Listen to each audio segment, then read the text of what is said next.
Assalamualaikum warahmatullahi wabarakatuh. Waalaikumsalam warahmatullahi wabarakatuh. Ya, Ibu Kepala Sekolah beserta Dewan Guru SD Negeri Penuntungan yang saya hormati.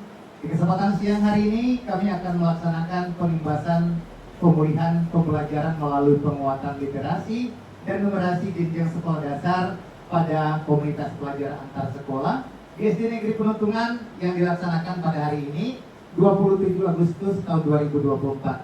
Seperti materi yang telah kami dapatkan beberapa hari yang lalu, kami akan memberikan penimbasan kepada sekolah kita.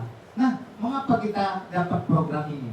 Karena sekolah kita nilai numerasi merah, literasi merah, sehingga kita mendapatkan program ini untuk menutupi kekurangan merah tersebut. Nah, untuk Bapak Ibu peserta yang saya hormati, di sini kita lihat. Inilah sebenarnya yang harus kita tutupi atau kita penuhi supaya kita jangan merah nanti literasi dan numerasi. Nah, buku bacaan bermutu yang penting kita pahami di situ. Buku pembelajaran atau bacaan bermutu ini adalah salah satu buku yang disediakan kepada sekolah-sekolah sasaran yang mendapatkan merah pada literasi dan numerasi. Nah, seperti apa itu buku tersebut? Nah, ini contohnya. Di sini ada Dina Bisa Cerita. Pertama, daya pikat visual, daya pikatnya cerita. Daya pikat cerita itu menarik. Nah, di sini kita lihat. Ada tokoh tertentu Dina bisa bercerita. Di sini gambarnya luar biasa. Nah, ini dia.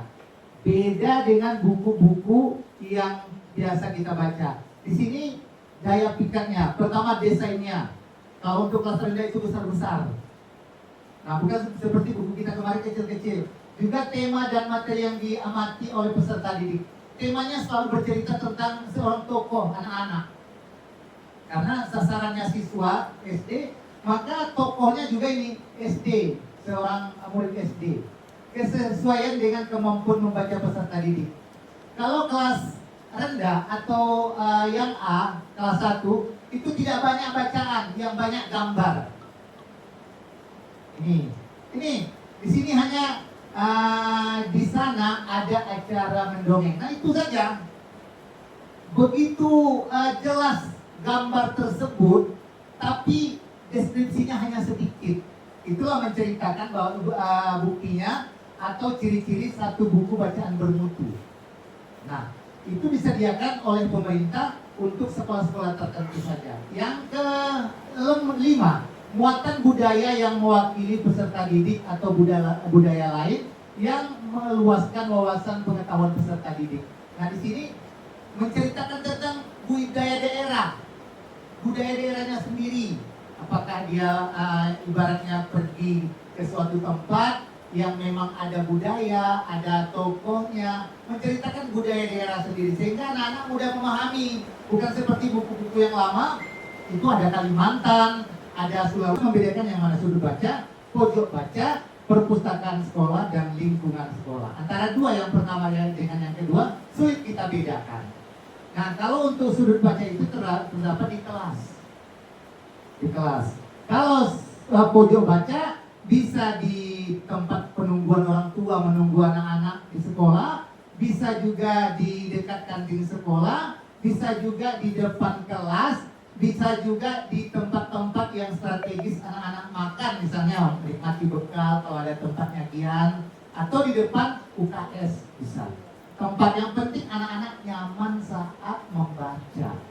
Dan dengan kayak teks juga, dengan kita buat istilah-istilah pintu, kita buat namanya. Jadi anak-anak yang kelas 1 PIP, MPUTU, di mana saja dia bisa belajar. Itulah lingkungan kayak teks. Nanti kita coba setiap benda-benda yang ada di sekolah kita ini kita buat label atau teks. Iya. Jadi sehingga dengan tidak kita arahkan anak-anak membaca sendiri. Guru kelas 1 yang bisa nanti itu, yang mendesain, kita nanti yang membuat. Jadi sehingga sekolah kita area lingkungan kayak teks bisa terlaksana. Nah, ini dia membangun sudut baca. Nih, Ya, cantik kali ya. Ini cara memajang buku. Nih, yang bagian perpustakaan. Yang perpustakaan. Jadi jangan lagi dimiring-miringkan. Harusnya dinampakkan judulnya. Iya, menghadap ke depan. Ya, untuk yang perpustakaan ini. Ya, ini perpustakaan ramah anak. Selanjutnya, ini area baca di lingkungan sekolah. Nah, ini yang dimaksud tadi. Itu penawar lilin. Itu apanya nama tanaman terus. Kita berikan informasi obat itu obat apa, fungsinya apa. Nah, di situ ya. Nah, buah murbei di situ. Terus manfaatnya apa? Kita buat di situ. Nah, selanjutnya ini dia. Strategi membangun lingkungan kaya teks. Bagaimana caranya? Yaitu adanya giliran anak-anak tiap hari ke perpustakaan. Bergiliran. Saya hari ini hari Senin kelas 1, besok kelas 2, tapi didampingi oleh guru kelas masing-masing. Kelas 6 kapan, kelas 5 kapan. 1 jam pelajaran saja setiap minggunya. Untuk per kelas. Strategi membangun lingkungan kaya teks. Nah, ini harus kita padai dari sekarang supaya kita bisa membuat suatu perubahan supaya kita tidak merah lagi. Jadi itu saja yang dapat kami sampaikan pada kesempatan hari ini. Moga-moga pada kesempatan yang akan datang kita lebih banyak bisa belajar lagi dengan mengubah suatu pola pikir kita menjadi pola pikir yang positif untuk memajukan literasi dan numerasi di sekolah kita. Oke, lebih dan kurang saya mohon maaf. Wabillahi taufiq wal hidayah. Assalamualaikum warahmatullahi wabarakatuh.